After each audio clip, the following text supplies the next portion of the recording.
Cool. So chest canvases are going to be kind of the same no matter what jacket you're working on.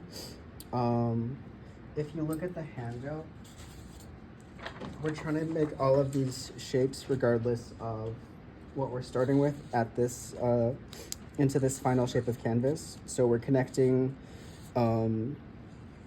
seams up top, we're connecting seams at the arm's eye, we're opening bust starts and closing side bust starts. So the way that it's kind of laid out is with the paper pattern that we have, we're going to connect them in ways to get the same shape essentially. I'm going to start with this one, which has like the bust start on the pattern. I think Marlisha is the only one with this pattern. Cool, that's fine.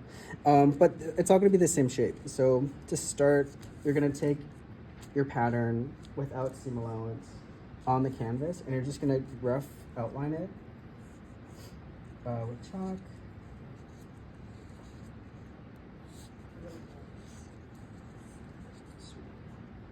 So the reason we're rough outlining it is because we need to clip a little bit away later. So it doesn't have to be perfect, but we don't want it to be too like blown out of shape. So it has to fit inside the jacket, but it's gonna rest away from the seam lines at the center front and then at the bottom. So I'm just getting my shape down. And then at this point, I just wanna make a notch right here at the waist. And then I'm gonna flip this back. And then I want to make notches where my darts are. So 2 at the center and then 1 at the top.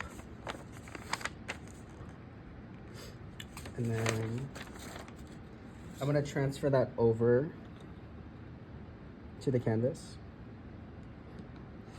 So this is just the bust start shape that I'm putting on the canvas. Essentially what we're building is structure that goes inside the jacket. So the jacket will rest on top of this, but we need something to kind of have like support on the inside of the jacket. So from the hem, I'm just gonna draw a straight line from here to the inner dart leg towards the center front. And then I'm gonna create a waistline.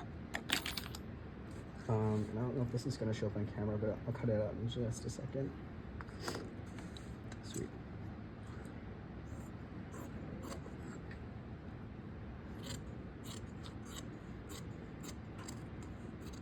I'm only clipping to like the middle of my dart. I don't want to extend up yet. I just want to get the shape. But I will be clipping into that in just a second.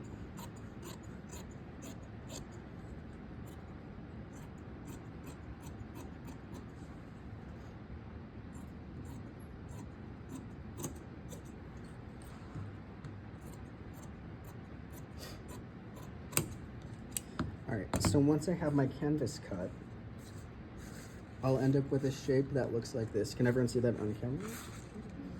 Sweet. And then I just want to note that I have, can everyone see these 2 dart legs? No. Okay. Yeah. Is this mark showing up at all? Does someone want to hit that light? Okay. Cool. So I need to, yeah, you're good, yeah. I want to clip up to the dart point on the dart leg that's closest to the center front. I don't want to do the one that's to the side. And the reason for that is I'm going to overlap it and I need something for it to rest on. Just clip to that dart point, don't go past it. Because what we're going to do next is going to catch stitch these 2 together. So I don't know if this is showing up on camera, but I have some distortion here around the bust. I need extra fabric there because it has to go over the bust. So I'm just creating my dart this way. And then I'm going to use sewing silk. Possibly. There we go.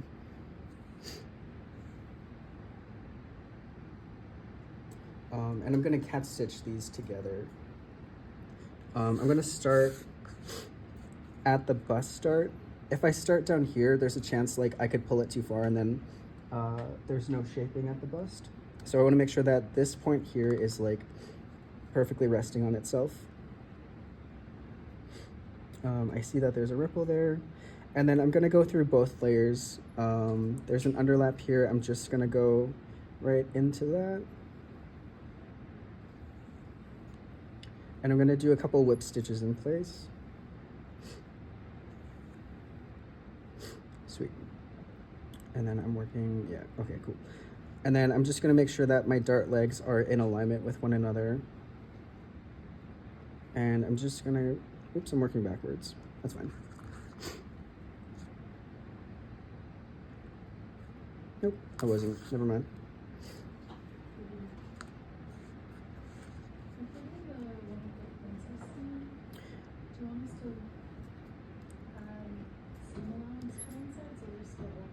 Nope, I'll show you how to do that one in just a second. They're essentially the same thing, but there is a mark, a notch at the bust point. We're gonna kind of fudge this dart a little bit. So we're gonna end up with the same shape no matter which pattern that we're using. They're all gonna kind of have this same structure, the same shape. Sweet. Feel free to adjust if you need to, but try not to like bunch up the fabric together. You want it to be just resting on itself. And the catches don't have to be too like thin. No one's ever gonna see this on the inside, but it will support the shape of the garment for the rest of its life, however long that is.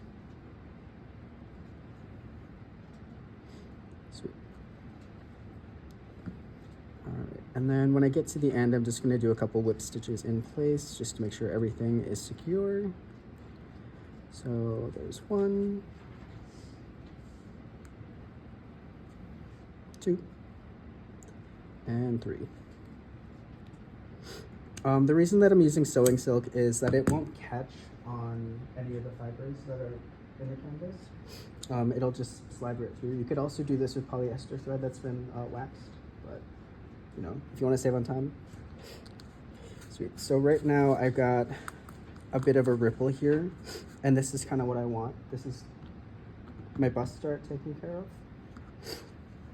And then I want to start focusing on the shoulder line next. We're going to be putting an inset in here, so just a wedge shape is what we're going to be building into it.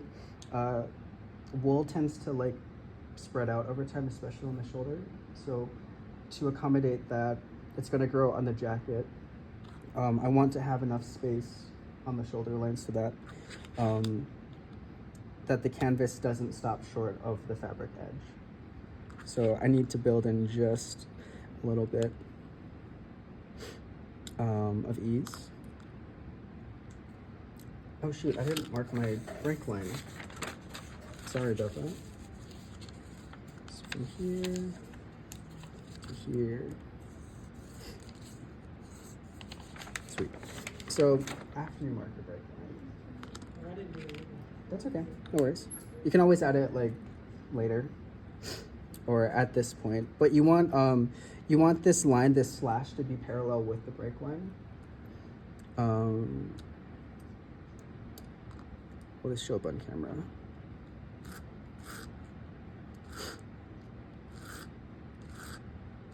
And I'm starting from the neckline, the front neckline, and my slash will be 1.5 inches away and 3 inches in length. The reason that it's 3 inches is that I don't want to go past my gorge line. So this right here will extend. So I'm going to clip into that. And then with an excess piece of hair canvas, I'm gonna spread this open, put this underneath, and then I want an extension here about 1 inch. 1 inch, that's usually how much like the fabric will grow depending on the type of wool that it is. So you can measure here that there's 1 inch apart. Yeah.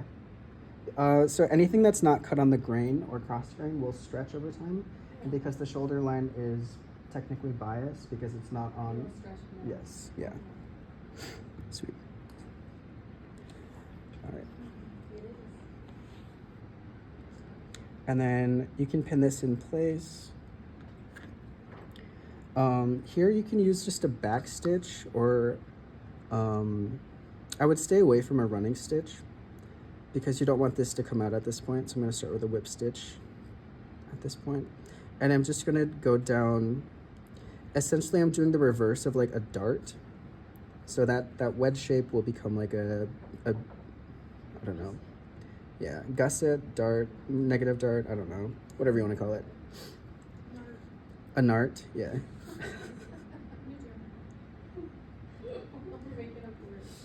Sweet. You could do this by machine if you wanted to. Doesn't matter. You just want to make sure that everything is like secure. This end specifically, because it's gonna be in there for the life of the garment still. So I'm just doing a running stitch.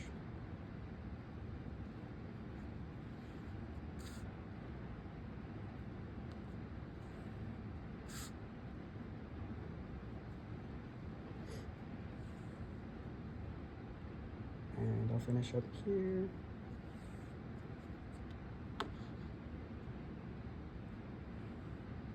Couple whips in place. Remove my pins.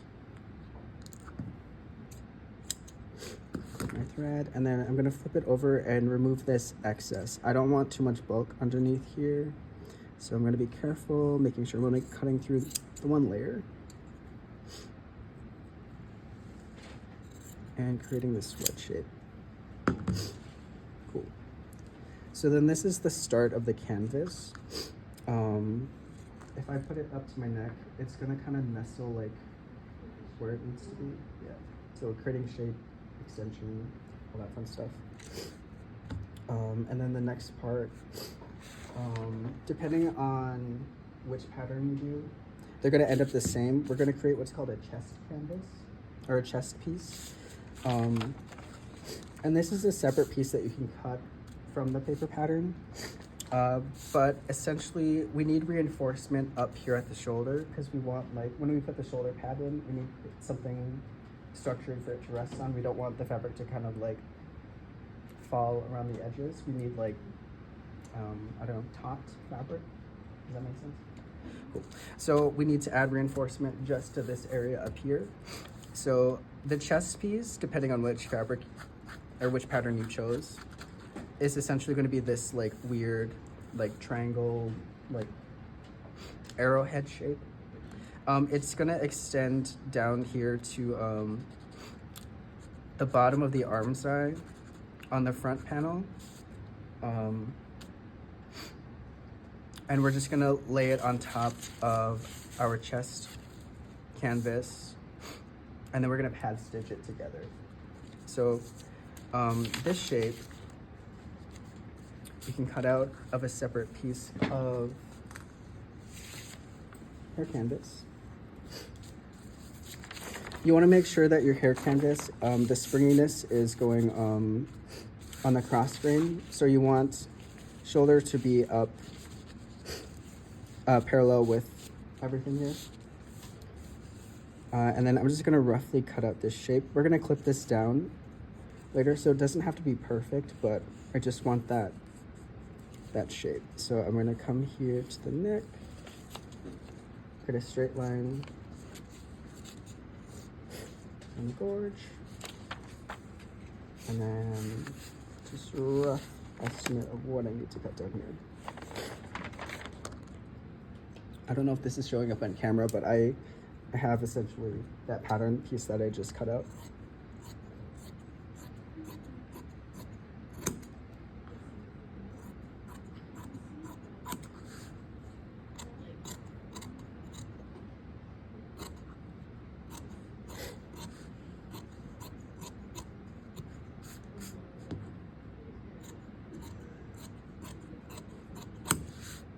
All right, cool. When I get to this point,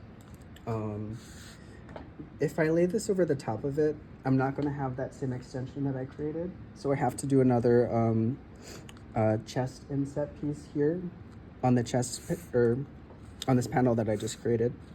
So this will follow the gorge line again. Same distance, 3 inches. At 1.5 inch away.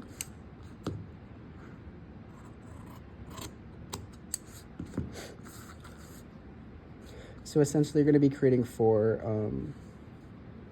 insets. Start this one here. We're an inch away.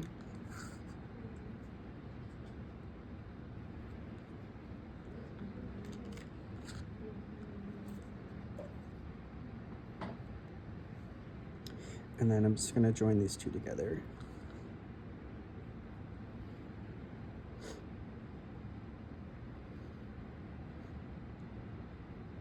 Does anyone have any questions at all? What would happen if you used this untreated cotton on the horsehair? Nothing. I guess you could use it. You'll feel like, you'll feel tension as it's being pulled through the horsehair canvas. Because there's a lot of like hairs that are sticking out. So you'll just feel some resistance. I like to use sewing silk just because it glides through. I don't have to fight the fabric. I would stay away from polyester thread because sometimes those can yank and snap fibers, but that's under super amount of stress.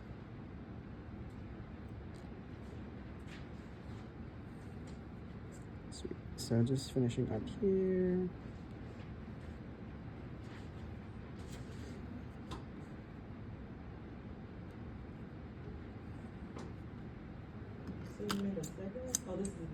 Yep, this is the chest canvas, or the chest piece, I'm sorry.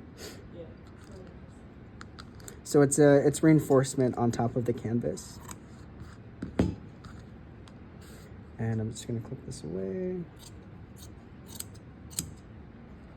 You don't have to be like too perfect here. You just wanna get any excess material that you don't need out of the way.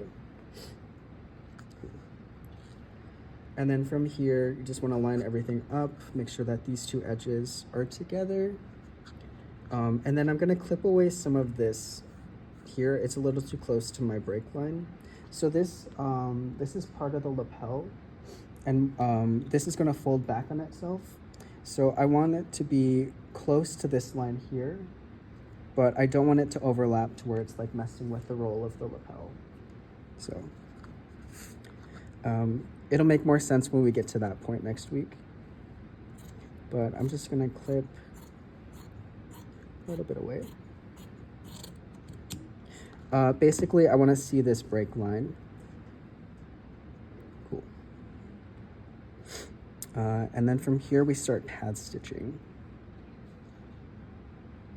Did anybody wanna see that, or? Yeah. Okay, cool. Are you still recording? Yep. Yes, I'll edit this down so it's not so long.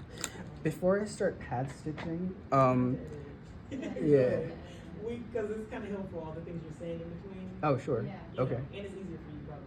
But go ahead. There we go. Yeah, absolutely. I'm gonna measure down 4 inches from the shoulder line. Pad stitching is directional, so because we're building shape. Oops. Because we're building shape, we need it to go in a specific way. Otherwise,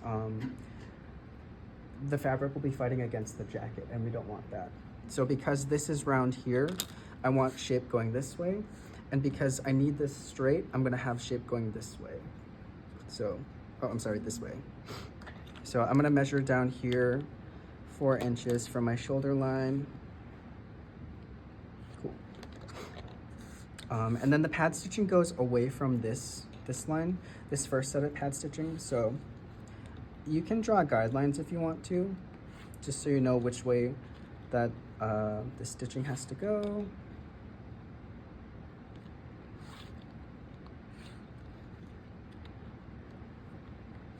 Sweet.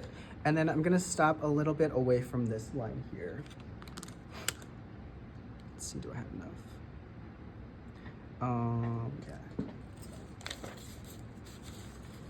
I'm gonna use a different color just so it shows up on camera, but no one's ever gonna see this, so it doesn't matter what color thread you use. So the lines you just put on there. Yep. We can't see them that well, but what's the distance right there?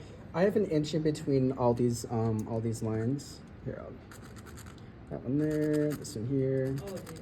Yeah, so there's an inch distance in between each of those lines that it just drew. Is that showing up a little bit? Yeah, Okay. that shows better, yeah. Thank you. Okay. Okay. I should have a Sharpie. That would make everything so much easier. Cool. But when I start to pad stitch,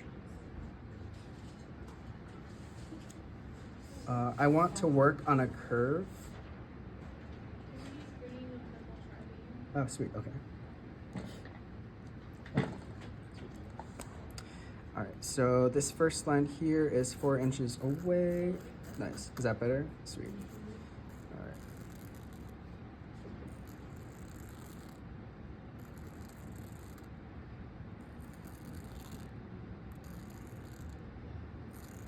Sweet. And then here is my break line. So I'm about 1/4 of an inch away from that. When I get to this point, my stitches are gonna go this way.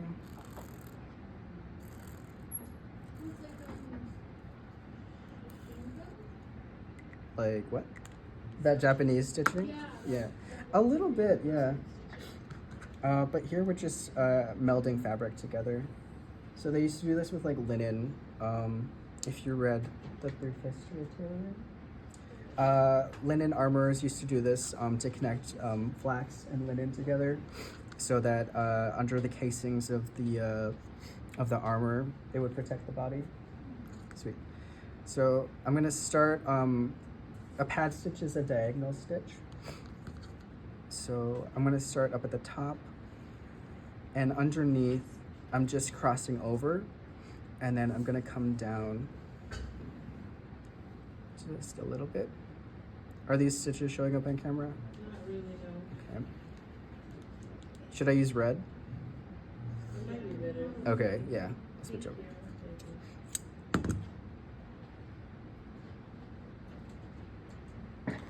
Actually, Is this the one that was for like a baseball?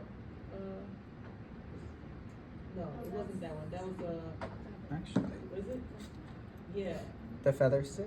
Yeah. No. Feather stitching, we'll use that when we attach the collar to the jacket front. So it just brings them together. I don't know how to describe it. It brings folded edges together so they're butted up against each other. Okay. Um, If you want the video to be shorter, this is probably a good place to stop it, and then start the patch again.